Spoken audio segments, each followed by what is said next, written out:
the original founder and our beloved leader Shri Sharad Pawar ji, and all of us. Rashtrawadi Congress पक्ष original या पक्षाचे अध्यक्ष Ajitdada Pawar I take this opportunity on behalf of the Nationalist Congress Party and the original founder and our beloved leader Shri Sharad Pawar ji, and all of us, to congratulate you on your second innings. I still remember the first day when I met you, sir, with my colleague and friend Rajiv Pratap Rudy ji. तब आपको मैं पहली बार milli थी और उसके बाद आप इस seat पे जब से विराजमान हुए, हमेशा हम सब का आपने ख्याल भी रखा है।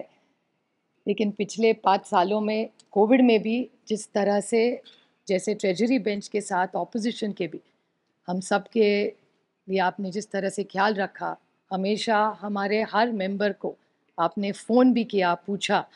कोविड के टाइम में आपकी सारी टीम ने जो काम किया और कोविड में जिस तरह से हाउस भी चला, I must take this opportunity to congratulate the entire parliamentary staff and team. Sunil Tatkare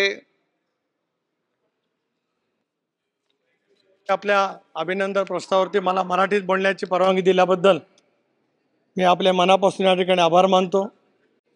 Rashtrawadi Congress पक्ष ओरिजिनल या पक्षाचे अध्यक्ष अजितदादा पवार यांच्या वतीने मी आपलं मनपूर्वक शब्दामध्ये या ठिकाणी अभिनंदन करू इच्छितो आहे. अध्यक्ष महोदय, 28वी लोकसभा नवा इतिहास घेऊन आलेली आहे. डॉक्टर बाबासाहेब आंबेडकरांनी संविधान दिल्याच्या नंतर 1962 सालामध्ये देशाचे पंतप्रधान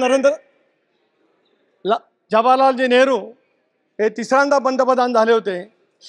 आज आम्हाला या गोष्टीचा अभिमान आणि गर्व आहे की 62 वर्षाच्या प्रदीर्घ कालावधीच्या नंतर देशातल्या 140 कोटी जनतेने नरेंद्र मोदी साहेबांना तिसऱ्यांदा पंतप्रधानांमध्ये आरूढ केलं.